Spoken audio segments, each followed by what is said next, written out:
Good afternoon and welcome back to Stories with Don. I'm reading from home today because we're having some issues with the plumbing at church. So I thought that for our next book we would read Robin Hood. All right, the stories of Robin Hood.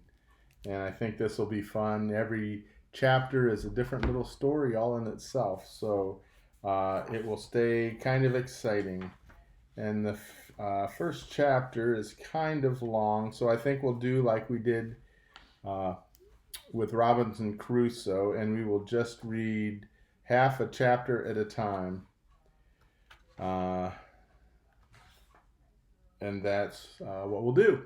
And it doesn't really have an author. This book was put together by a guy named George Cockburn Harvey, but it's really just based off of a bunch of old stories from England, the United Kingdom, about a man named Robin Hood who lived many, many years ago. So, let us read about Robin Hood, and I hope you like him because I used to just love this book when I was a kid, and I still do, which is why I picked it. So let's read Robin Hood, and chapter 1 is entitled How Robin Hood Became an Orphan. Long ago, in the days when Henry II, first of the Plantagenet kings, was seated on the throne of England, a youth was walking swiftly through the Sherwood. He was a tall, strong, comely lad, wearing a woodland dress of green jerkin and hose, and a blue cap or hood on his head. At his shoulder swung a longbow of great strength. At his side was his sheaf of cloth-yard arrows, and hanging at his girdle was a short wood knife. The forest glade through which he strove was lined by huge oaks, and once he stood still to watch a herd of antlered deer sweep by in swift and grateful flight. One hand went to his bow, the other to his quiver, but he restrained himself, and forbore to lay an arrow on the string, for he knew that he was in a royal forest. These were the king's deer, and to slay one was as much, nay more, than a man's life was worth. More than a man's life. That seems a hard saying, but it is a true one. In those days, one who killed a deer in a royal preserve had his eyes torn out and was mutilated in so dreadful a fashion that death would have been preferable. The tall lad knew this well, but another reason also caused him to stay his hand. He was on his way to Nottingham, hoping to enter the king's service as a forester, and it would ill become one with his hopes to lay a hand on the royal deer. He strode on, left the glade, and was passing a piece of greensward dotted by thickets of holly and coppices of hazelwood when he was hailed by a harsh voice. "Stand!" it cried. "Who art thou to march boldly through the king's greenwood?" The lad turned and saw a group of 5 or 6 figures beneath the shadow of a wide-spreading holly bush. All were seated on the ground save one, and he was the speaker. At a glance, the youth knew them for a band of the king's foresters, men who guarded the royal preserve and the deer, and he saluted them with a motion of respect. Then he replied to the man who had accosted him, a man whose silver bugle horn showed that he was the chief forester. "My name," said the tall lad, "is Robert Fitztooth, though many people call me Robin Hood. My parents are dead, and I am going to Nottingham." "And why goest thou there?" "I hope to become one of the king's foresters." The man laughed scornfully. "Easier said than done," he growled. "Every landless man and masterless rogue longs to join our goodly company. Of what use to us would be such a stripling as thou art? We want a man, but thou hast naught save a man's bow." "'Tis more than a man's bow," cried another forester. "Look at the strength of it. I trow that slip of a lad can even draw it." "Draw it?" jeered the chief forester. "Not likely. He does but carry it for vain pretense." Robin's bright eye flashed, and his fresh face colored. "I will draw it at a mark with any man among you," he cried. "And what will you wager?" said the chief forester. "I have no money," cried the fiery lad, "but I will lay my head against your purse that I hit any target you choose." "Done," said the forester angrily. "There's your target." He pointed across the greensward to the mouth of a distant glade. A herd of deer had swept into view and paused at sight of the men. They were led by a splendid hart, who now flung up his antlered head, snuffing the air and striking the ground impatiently with one forefoot. Robin Hood said nothing, but took his bow, tightened his string, and chose an arrow from his quiver. Then he laid his body into the bow in such fashion that the foresters knew that here there was no common archer, either in point of strength or skill. The great bow bent and tautened amid murmurs of wonder from the onlookers. Then Robin showed that he had nerve as well as great strength and skill. Just as he was drawing the steel head to the bow shaft, the chief forester cried out suddenly, "'Tis your head you wager. Bethink thyself of that, my young friend." This was done to shake and disturb Robin just as he hung on his aim, but it failed. To all appearance the lad had heard nothing. His keen eye was glancing along the shaft, his brow was slightly furrowed in calculating thought, his lips were set firm. Then twang sang the bowstring, and the arrow hummed through the air like a great bee. At the next instant, the great beast made a leap into the air and dropped on his side, dead, the shaft through his heart.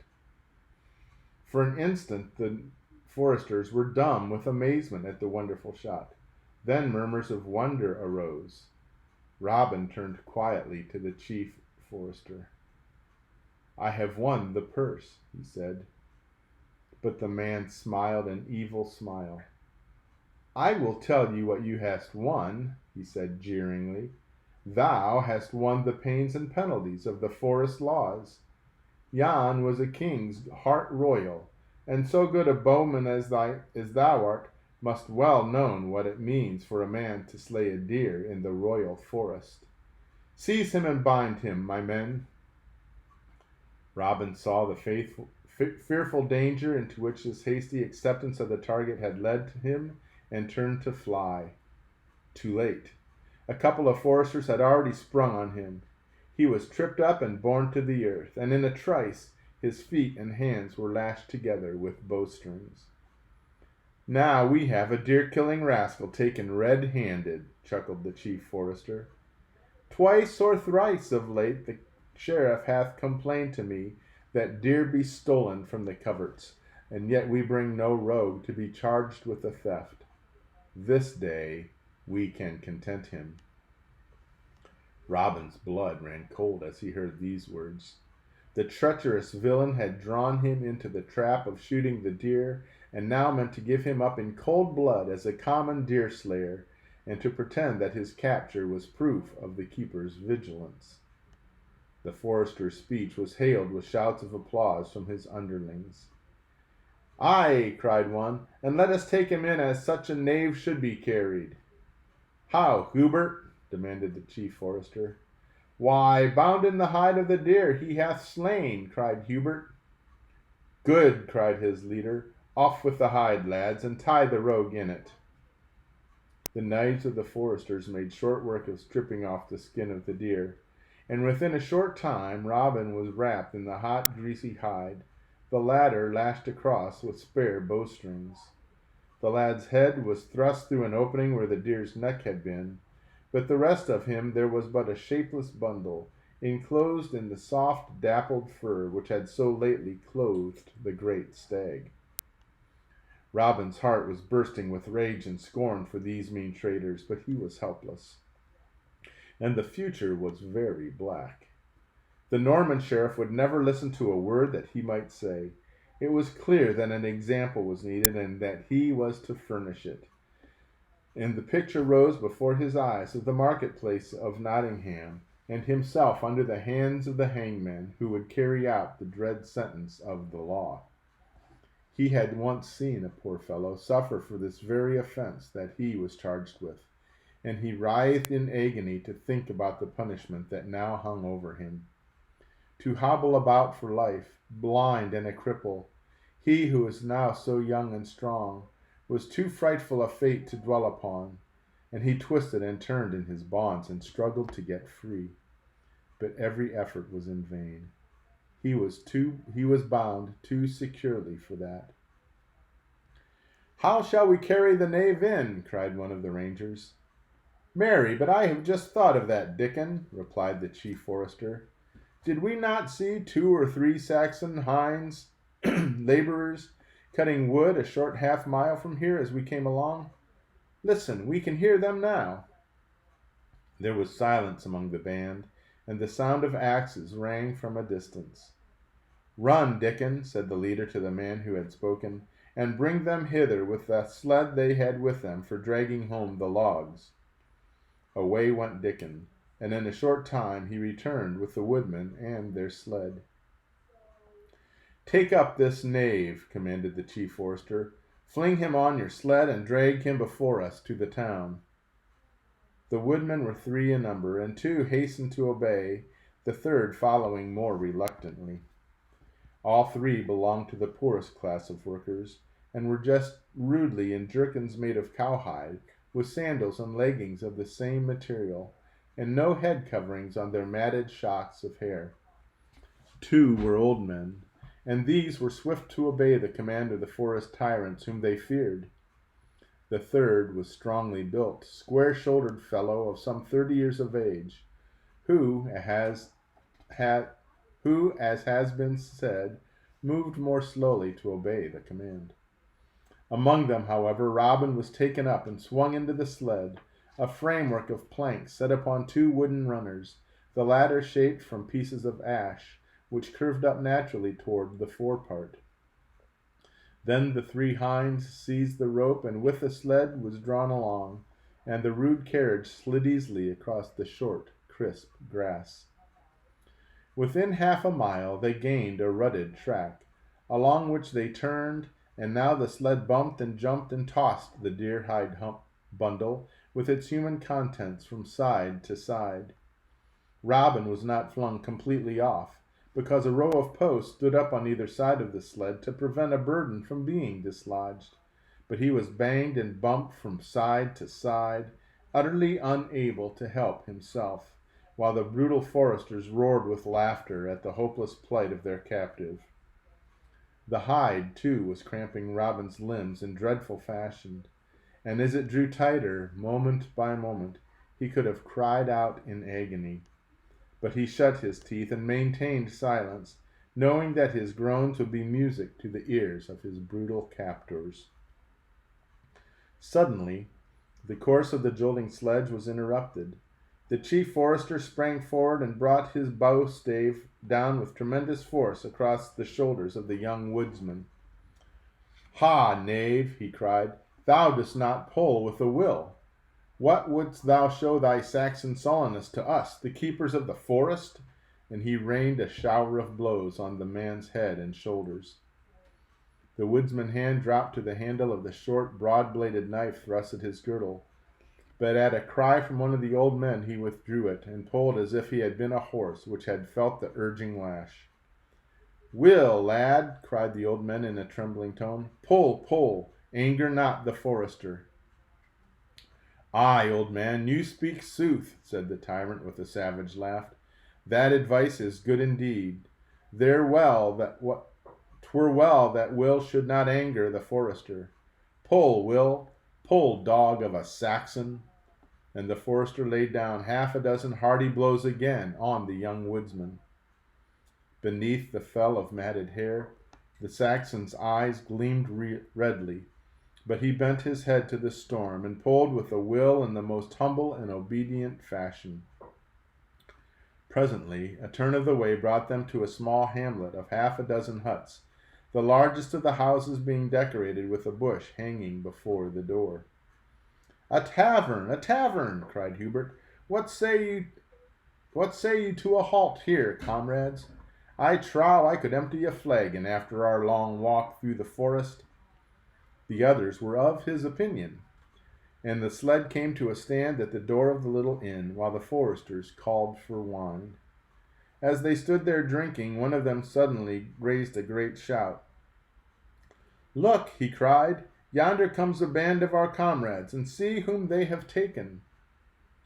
Through the trees, 5 more foresters were approaching the hamlet, and among them marched 2 men with hands bound and ropes fastened to their arms.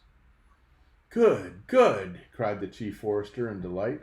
"They have seized 2 of the outlaws who lurk in the forest. What with yonder rogues and the young scamp we have seized, the sheriff will be heartily content. Bravely done, lads. How did ye seize them?" Eager to hear how the outlaws had been taken, the chief forester and his men swarmed forward to meet the newcomers. They did not fear the escape of Robin Hood, lashed tightly in his wrapping of deerskin, and they did not dream that the Saxon woodmen would dare to make a movement without their permission. Yet it was the old man who had called upon the younger woodman to be patient who was the first to flee. When he saw the foresters turn aside, he dropped his rope and fled softly away on his sandaled feet, like a dog that runs from the lash. He sprang into a narrow passage between 2 huts and vanished. The second old man saw nothing of this. His back was turned to his comrade, and he stood stupidly gazing on the crowd of foresters as they called to each other, laughing and talking, and some of the newcomers drinking from the flagons held out to them.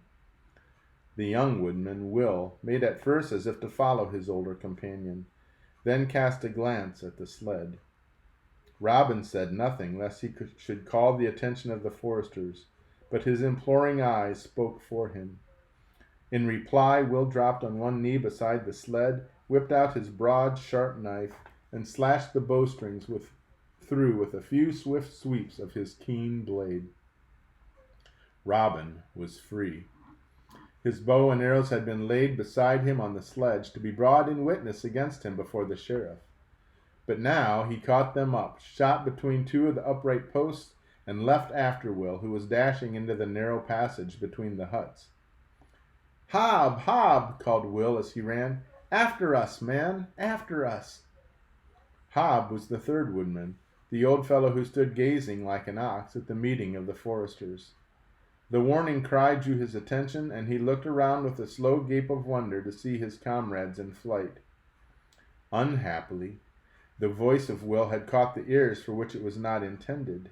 The chief forester whirled on his heel and gave a yell of anger at the sight which met his gaze.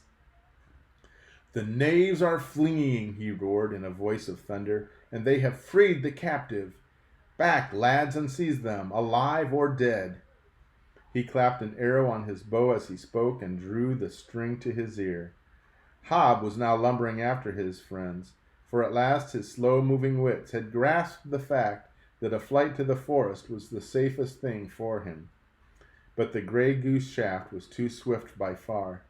It hummed after him with the tremendous speed of an arrow just leaving the bow, struck him squarely between the shoulders, and he pitched forward on his face and lay still, the gray goose shaft quivering as it stood upright from his back. When Robin ran through the narrow passage between the houses, he came to a small courtyard, over the further wall of which Will, the woodman, was already climbing. The old man had completely disappeared. Robin bounded across the little footyard, put his foot on a crossbar of the wooden paling which formed the wall, and was over in a twinkling. Beyond lay a stretch of open ground, and across that the old man was running nimbly, with Will some distance behind. Robin followed them at full speed, running his hardest for the shelter of the wood towards which his companions were making. He was just on the edge of the trees when he heard a shout behind him. He glanced back and saw 5 or 6 heads spring to sight over the palisade. The foresters were after them. But Robin shouted back a gay defiance, for among the woodland it would be difficult to track him, and he knew that he was within an arm's length of safety. He darted in among the trees and saw Will a little before him, waiting for him to come up. This way," called the woodman. and Robin followed. At the next moment Robin saw the old man trotting along a narrow path, and the two younger men ran after their guide for some 10 minutes. The old man led the way to a swamp, where he leapt from tussock to tussock of grass, warning the others to jump exactly where he did, or they would sink in the miry bog and be lost. Then they gained firm ground again, and the old woodsman paused beneath a huge oak and sat down to rest on a great root. And that is where we're going to stop for today. So I hope you like it so far. It's got a lot of action and a lot more than Robinson Crusoe had. And so we'll pick it up again for the rest of this chapter tomorrow and find out the rest of how Robin Hood became an outlaw. I hope you have a great rest of the day, that you stay safe, and may God bless you. Goodbye.